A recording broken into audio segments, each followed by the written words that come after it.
एक दिन एक बुजुर्ग डाकिये ने एक घर के दरवाजे पर दस्तक देते हुए कहा, चिट्ठी ले लीजिए। अरे भाई, कोई है क्या? अपनी चिट्ठी ले लो। आवाज सुनते ही तुरंत अंदर से एक लड़की की आवाज गूंजी। अभी आ रही हूँ, ठहरो। लेकिन लगभग 5 मिनट तक जब कोई ना आया तब डाकिये ने फिर कहा, अरे भाई, कोई है क्या? अपनी चिट्ठी ले लो।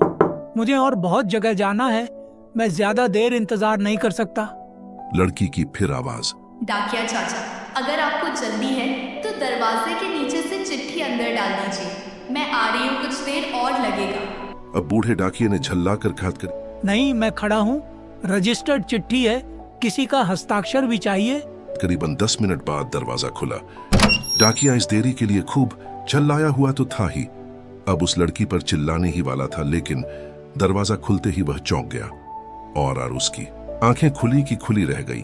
उसका सारा गुस्सा पल भर में फुर्र हो गया। उसके सामने एक नन्ही सी अपाहिज कन्या, जिसके एक पैर नहीं थे, खड़ी थी।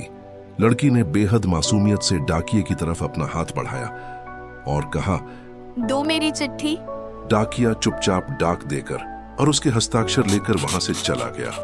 वो अपाहिज लड़की अक्सर अपने घर में अकेली ही रहती थी। उसकी माँ इस दुनिया में नहीं थी और पिता कहीं बाहर नौकरी के सिलसिले में आते जाते रहते थे।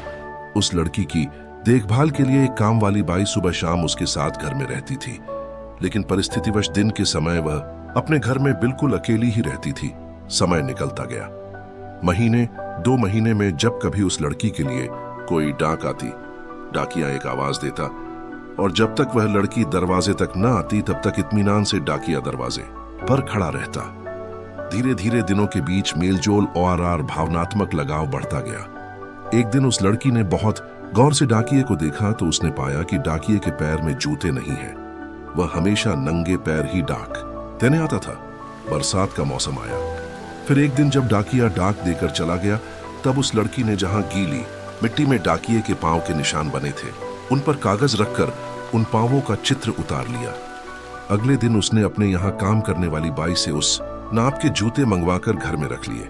जब दीपावली आने वाली थी, उससे पहले डाकिये ने मोहल्ले के सब लोगों से त्योहार पर बख्शीश चाही, लेकिन छोटी लड़की के बारे में उसने सोचा कि बच्ची से क्या उपहार मांगना, पर गली में आया हूं तो उससे मिल ही लूं। साथ ही साथ डाकिया ये भी सोचने लगा कि त्योहार के समय छोटी बच्ची से खाली हाथ मिलना ठीक नहीं रहेगा।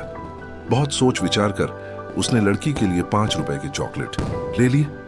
उसके बाद उसने लड़की के घर का दरवाजा खटखटाया। अंदर से आवाज आई, कौन? मैं हूँ गुड़िया, तुम्हारा डाकिया चाचा। लड़की ने आकर दरवाजा खोला तो बूढ़े डाकिये ने उसे चॉकलेट थमा दी और कहा, ले बेटी, अपने गरीब चाचा के तरफ से।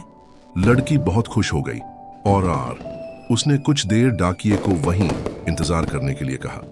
उसके बाद उसने अपने घर के एक कमरे से एक बड़ा सा डब्बा लाया और उसे डाकिये के हाथ में देते हुए कहा, चाचा, मेरी तरफ से दीपावली पर आपको यह भेंट है। डब्बा देखकर डाकिया बहुत आश्चर्य में पड़ गया। उसे समझ में नहीं आ रहा था कि वह क्या कहे। कुछ देर सोचकर उसने कहा, तुम तो मेरे लिए बेटी के समान हो, तुमसे मैं कोई उपहार कैसे ले लूं बिटिया रानी? लड़की ने उससे आग्रह किया कि चाचा, मेरी इस गिफ्ट के लिए मना मत करना, नहीं तो मैं उदास हो जाऊंगी। उस कहते हुए बूढ़े डाकिये ने पैकेट ले लिया और बड़े प्रेम से लड़की के सिर पर अपना हाथ फेरा, मानो उसको आशीर्वाद दे रहा हो। बालिका ने कहा, चाचा, इस पैकेट को अपने घर ले जाकर खोलना। ठीक है। घर जाकर जब उस डाकिये ने पैकेट खोला तो वह आश्चर्यचकित रह गया, क्योंकि उसमें एक जोड़ी जूते थे। उसकी आंखें डबडब आ गई। डाकिये को यकीन नहीं हो रहा था कि एक छोटी सी लड़की उसके लिए इतना फिक्रमंद हो सकती है।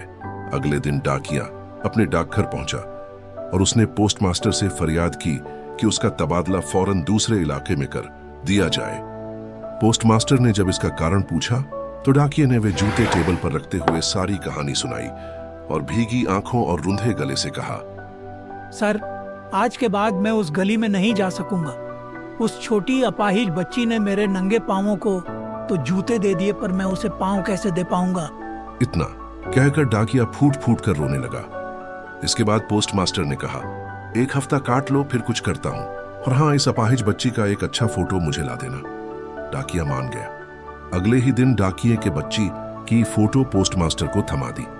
एक हफ्ते बाद जब डाकिया अपनी मांग लेकर पहुंचा तो पोस्टमास्टर ने उसे एक बैट के आकार का एक आर्टिफिशियल पैर था, जिसको पहनकर अब वो प्यारी बच्ची अब चल सकती थी, जहां चाह वहां राह।